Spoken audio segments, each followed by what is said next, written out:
All right, Mr. Parrish. Before we get started, that was a really great bio. I want to step back just a second and acknowledge Mr. Parrish was honored as the top 5 Black-owned and minority-owned businesses in North Texas.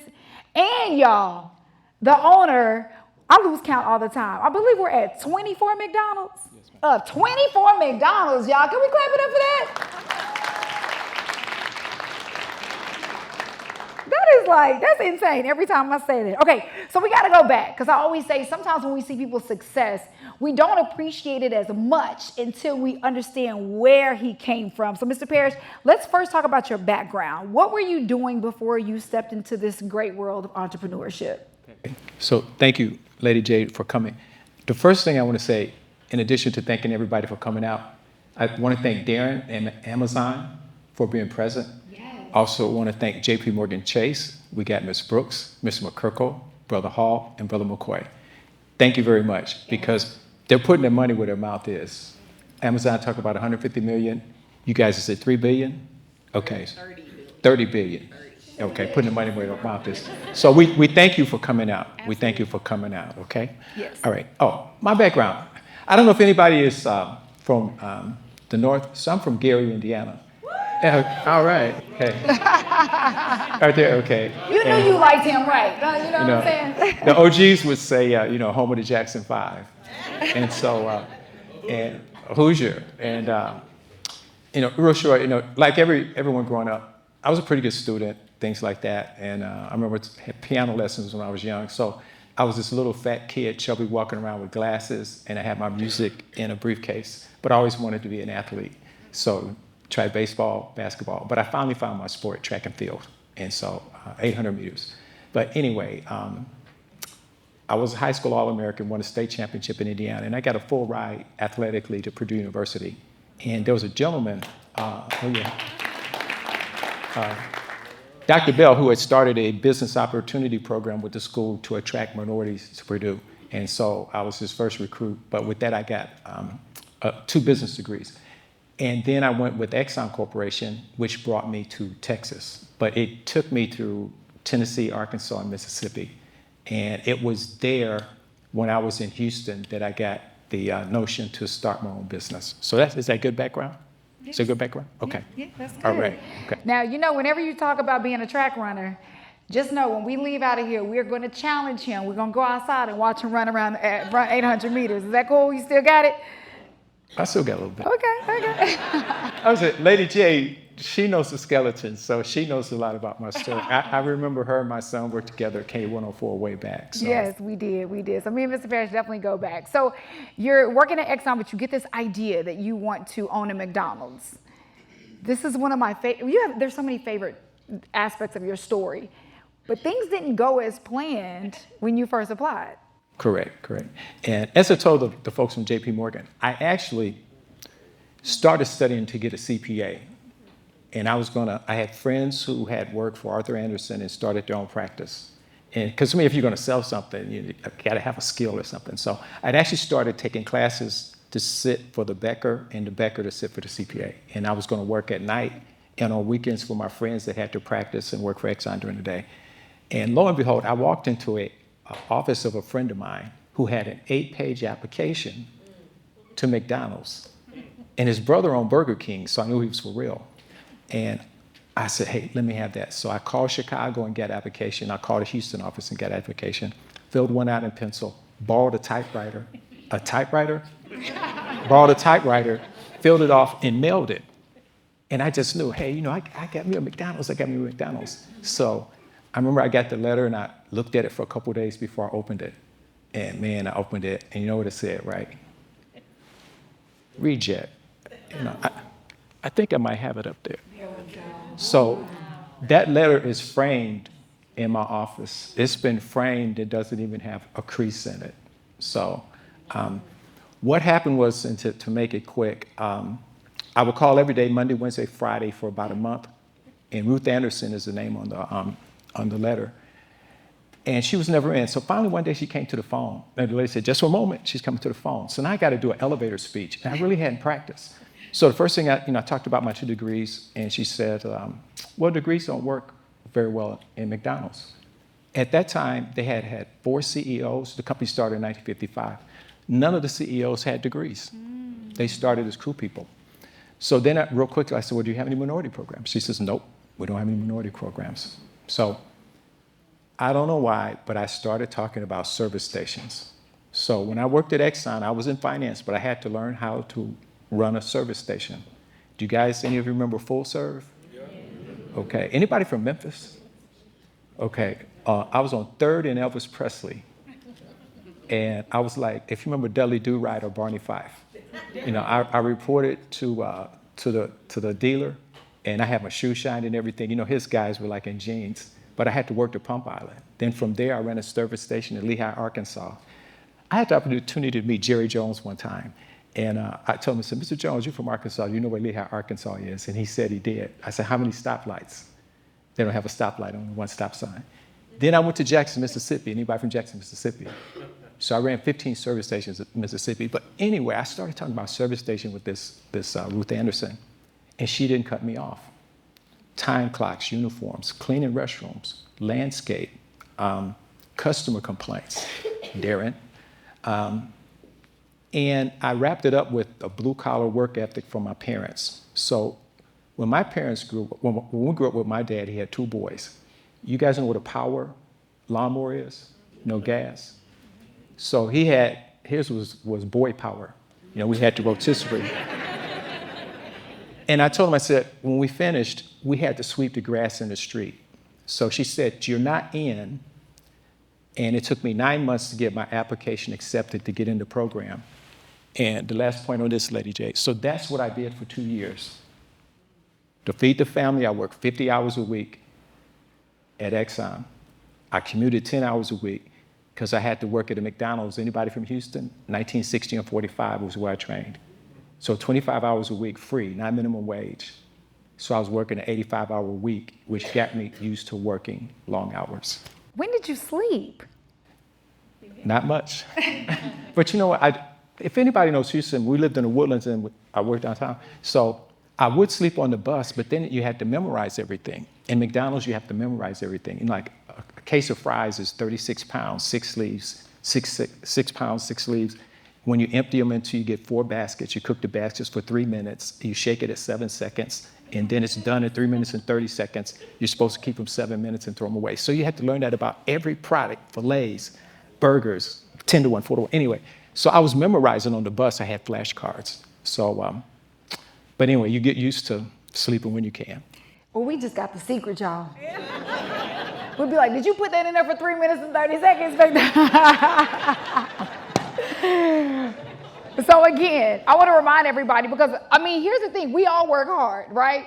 But when we hear stories like this, it just makes us realize we could all give just a little more. Because how many of us are willing to actually work 25 hours after already working a 50-hour work week, commuting 10 hours, because we are dedicated to making something work. You get what I mean? So please know that you're in this room intentionally because God is like, all right, I know you're giving all you can, but you got just a little bit more. You are capable. So let's talk about how you raised funding, right? How do you financially prepare for a business like McDonald's or really for entrepreneurship? Because most of us in this room were never taught that skill. So that's where we end up, running into a wall. Okay, so I have to give it. Okay, so I worked for Exxon, learned capital budgeting, went to a good school, Purdue, learned capital budgeting. But where I really learned capital budgeting was from my father, and my brother's out here today. So our allowance was 70 cents a week. 70 cents a week. After a couple raises, we got to 70 cents. And every Sunday morning, my father would put out church envelope, 2 quarters and 2 dimes. So the quarter went in the envelope to go to church. The dime was for Sunday school. The quarter went into piggy bank, and 10 cents was for you to spend. And I love music. And so back then, anybody remember 45s? Okay, so it would take 10 weeks to save $1 to buy 45. There was no sales tax back then. But I would wait till the 11th week because I didn't want to be broke. So at the 11th week, I had an extra dime. I would go buy 45, and that's how I built. But really, that taught me the discipline that I use today because McDonald's would tell us when we first started, when you look in the bank, it's going to be a whole lot of money in the bank. And they would say, only about that much is yours. Only about that much is yours. So I credit my father in the segue into when I worked in corporate America, 13 years for Exxon, I saved. Live beneath your means. Live beneath your means. Dallas Maverick, Michael Finley, one time I was on a panel with him, and he says he tells the rookies, stash now so you can flash later. Mine is okay. Live beneath your means, whatever you do. And that's good for millionaires or whether you're on minimum wage. And so with that, I was able to save money to go toward McDonald's. I saved the money. I love that you bring that up because we live in a society now, it's a social media flashy society where we feel like in order to fit in or in order to feel like we're successful, we have to show off our success, which later on down the road, it's very costly. Wouldn't you agree? I agree. Yeah. Okay. So now here we are almost 35 years later. Y'all, can y'all believe this? This man has been in business almost 35 years. Can we clap it up for that? Praise God. Praise God. Praise God. So looking back over the last 35 years, what were some of the most valuable lessons that you learned as a business owner? Because the thing is, when you jump into entrepreneurship, there's nobody there holding your hand the entire time and telling you what to do, what not to do, how to manage, how to move this, how to do that. So what were some of those valuable lessons? So I give you three. The first one I said was live beneath your means, because we've said how many McDonald's I have. I know gentlemen and ladies that come in and they may have 3 or 5 McDonald's, and their level and lifestyle is higher than mine. You know what I mean? And believe it or not, McDonald's franchisees go out of business, but the store never closes, because either they sell it to somebody else or they have the company employees run it till they get somebody else in. So live beneath your means. I learned this one too. I always think about Marvin Gaye and I guess Wesley Snipes. Pay your taxes on time. Okay? Pay your taxes on time. And the third one is, and it might have been Brother Hall, it might have been Brother McCoy, brought it up today. I mean, people, you got to treat your people right. Sorry, say, hey, find good people, train them, get out of the way and let them run the business, and make sure you reward them. One of my goals is I want to make 10 black millionaires before I retire. I'm working on number 7. Okay? And not all of them are McDonald's, you know what I mean? And half of them don't have degrees, but I got 3 more to go, and I'm ready to roll. Okay? Okay, so Acts 20:35 says, it is more blessed to give than to receive. So I'd be remiss if I didn't brag on you, Mr. Parrish, and I know that he is the most humble man, literally the most humble, successful businessman I've ever met. So this may make him uncomfortable. We heard a couple of them in his bio. 2018, you made one of the largest donations in school history to Fisk University, which was used to build the Roland Parrish Career Planning and Development Center. You've sown heavily into your alma mater, Purdue University, where they now have the Roland G. Parrish Library of Management and Economics. The country of Uganda was able to build the Reverend John and Marie Parrish Medical Clinic, named in memory of Mr. Parrish's parents, which, by the way, the clinics treat over 16,000 orphan children of HIV and AIDS infected parents annually because of his donations. I know, we can clap it up for that.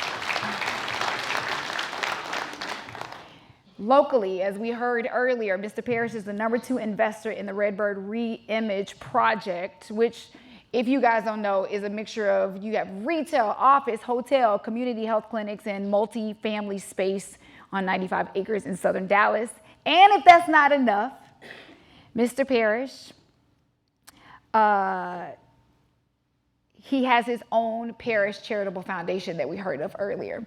So I want to know, Mr. Parrish, a lot of us in this room, we want to be successful so we can retire. I don't know about you. We want to relax. But it's like you have become successful and you give more. Why is it so important for you to give? Okay. I didn't bring any Kleenex up. I try to keep this one short. And I have a couple ways that I talk about giving. And one of the black vendors that I use is on the front row. Hot Rod, Rodney Baker, Senate Rodney. one of the black vendors that I use. Okay.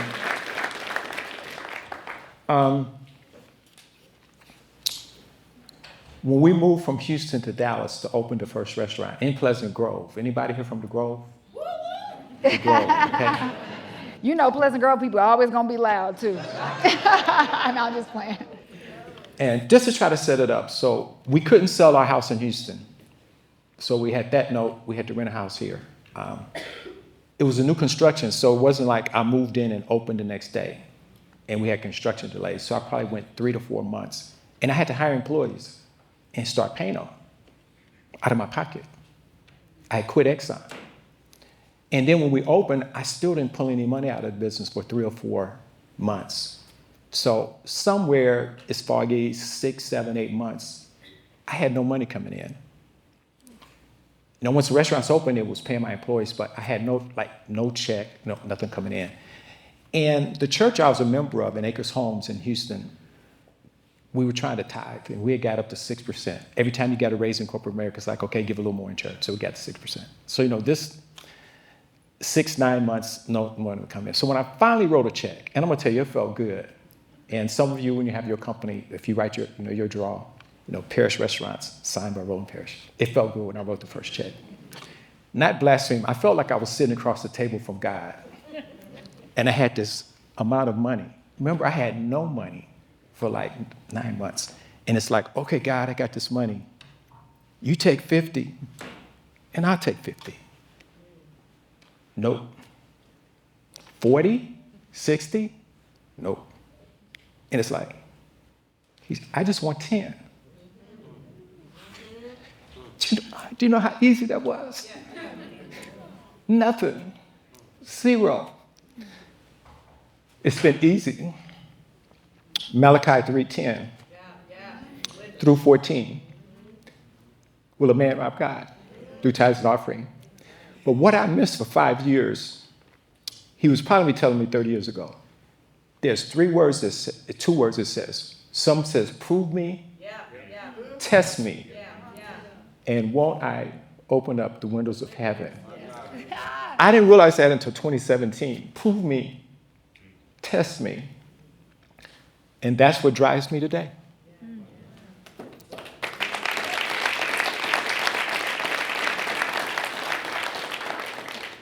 And I was thinking, well, how did God look? He was invisible. But I could hear him talking to me. I just want 10. That's all 10, okay? So anyway, that's what drives me, Lady Jade. That's beautiful. And you're right, he will open up the windows of heaven's blessings. Over the past 5 years, the Parish Charitable Foundation has actually given over $150,000 per year in scholarships to students in underserved communities. So as he gives, as he tithes, it is given back so that he can continue to sow into his community and into the youth of the community. So can we clap it up for that, please? If I could say it, that's the future. The youth, that's the future. Yeah. We want them to live the American dream. Give them an opportunity, then hopefully they'll reach it back and help them. That's awesome. You mentioned Rodney Baker being one of your black vendors. I love the fact you are very intentional. And being as successful as you are intentional about circulating the dollar in the black community. Let's talk about that. Okay, I'm gonna show this slide. To me, the most humble man I know, I don't know if you eat at Williams Chicken, but you pass Williams Chicken, is Hiawatha Williams. I think I'm humble. When I see Mr. Williams, that is a humble man. Yes. I was speaking to his franchisees. We have that relationship because we're in the consumer business. And I met a young man, he had vendors, and he said, my wife and I, we go to church with you. They had a pesticide service. So he does my pesticide now. And I don't know if I put him up there yet, but we're going to put him up there. Okay, so we got to do what we can to circulate dollars in the black community. It's good for business. It's good for business. I love that you brought up Mr. Williams too. I got a chance to interview him. His office sits in Oak Cliff next to his first Williams Chicken. So we were walking over to the Williams Chicken, and there were some unhoused people out there, there was trash. He literally stopped. Now I'm trying to interview him, okay? I'm on a time schedule. I'm like, he literally stopped and spoke to everyone. He made sure, are you okay? Do you need food? There was trash in the parking lot. He literally sat there and picked up I'm like, Mr. Williams, we trying to get to, but he did not care. And you are spot on. You both, to me, and Ronnie can tell you this, I always say you guys literally are my two favorite people on this planet because you exemplify what servant leadership looks like. You truly, truly do. So thank you for that. Okay. And just a second, let's give Lady Jade a hand. I think I cut the mic off. So you said a quote earlier, and this is what I love about Mr. Parrish. Mr. Parrish, you have the best quotes, and this one was by Alex Rodriguez that you actually just said. He said, my job as a CEO is to hire the best talent, create a culture where they can flourish, and get the heck out of the way and let them do their jobs. And I actually learned that from Mr. Parrish, and he quoted it earlier. So let's talk about what leadership means to you. Okay. This is my leadership slide, and a couple points. I'm not going to turn around, but there should be a quote by Teddy Roosevelt that he made 100 years earlier that's very similar to Alex Rodriguez. Okay, find your employees, train your employees, get out of the way, and reward them. I don't know if they say reward, but I make sure I reward. Remember I talked about creating 10 millionaires. There's some other good quotes up there. The one I think on leadership, when I think about leadership, and I've even mentioned it to my pastor, is if my employees can trust me and respect me, I can influence them to do the right things. I don't have to yell and scream and all that kind of stuff. It's like if they trust me and respect me. And to me, the respect of my employees is very important to me. I've got employees, female, that's worked for me 35 years that I've never hugged, maybe once at a funeral. And just to show the love and respect for them. There's another quote. If you end up having even several employees, and the guy's a little suspect now, but he was a great mayor for the city of New York. And this book is how he managed 9/11. Rudy Giuliani, how he managed 9/11. And I think it's just called Leadership. But he has a chapter that's called Weddings Are Important, but Funerals Are a Must. And I've been to some funerals in some southern parts of Texas where my father would say I was the only fly in the buttermilk. But I know I needed to go to pay respect. And those have been some long-term employees. So, but anyway, that's from a chapter in the book. Weddings are optional. Funerals are a must. Okay. That's good. So it's important when we're building businesses to all have a why. Our why can't be money. Mr. Parrish, I want you to tell everybody what your why is. I think this is, Lord, every time. It gets me every time. I think your why is probably one of the most beautiful whys. And again, I always say this, if you don't understand where people have come from, then you can't always appreciate the now. So do you mind sharing what we call your boot story? Okay. I don't know if anybody's here from Memphis, Tennessee. No Memphis, okay. So go back to the Depression, black and white in your mind. My grandfather, Will Parrish, had been a sharecropper in Arkansas, and he came to Memphis along with his first cousin and best friend, Charlie Parrish. And he worked at a sand gravel pit. And the man, NFL team ownership, the man would lay out how many shovels he needed at something like 5 a.m. My grandfather would leave the house at 3 a.m. to walk 30 minutes. And they told me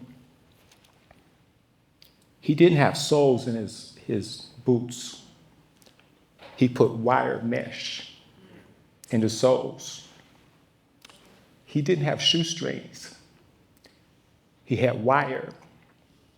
He had to take pliers to tie his boots. But he would get there an hour early.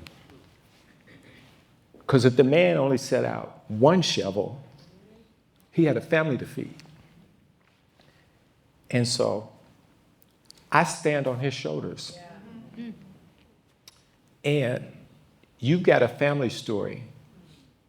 You're trying to get in business, and that person, it may not be like that emotional for you, and they may have been successful, but I think about my grandfather. That's why to work 85 hours a week, nothing. And he probably got paid 10 cents a week. Now you know that was in the 1920s, but thank God he worked. Yeah. And later he bought books and he read and he became a carpenter and eventually had his own crew. He even had a business card in 1927. I got copies of it. Only 5 digits on the phone number. I think if you call from South Memphis to North Memphis, there was long distance. So anyway. We both need it. Yeah. Thanks, Rodney. I'm gonna have to look at his invoice. He may have that on the line. handed you a clean. We good, Rodney? I needed to laugh, but learn a family story. Learn a family story, okay? Just learn a family story. That motivates me. But thank you, Lady Jade. Thank you. Don't y'all know his grandfather is proud? Yeah. Can we clap it up for that? That's legacy. That is legacy. Let's give it up for Lady Jade. Hey, don't we make a great partnership? She keeps the lights. She makes me cry. We always have heard this saying, like if you want to be the anomaly, right, you have to be willing to do what everybody else is not doing. And they say, you got to be like Kobe. You got to be the first in the gym and the last to leave. Now we can say, you got to be like Mr. Parrish, all right? So y'all go spread the word, support his restaurants, continue to show up to these type of events, even if it's a name that you don't know, because hopefully everybody walked out of here today a little bit more inspired, a little bit more informed, because he paved the way and went through a lot of the hardship and is willing to share his story. So can we clap it up one more time for Mr. Parrish, please? Thank you guys so much for having us. Mr. Parrish, you have any final words? No, may God bless and keep you. You pray for my family, I'll pray for yours. Amen. So thank you very much for coming. I love that.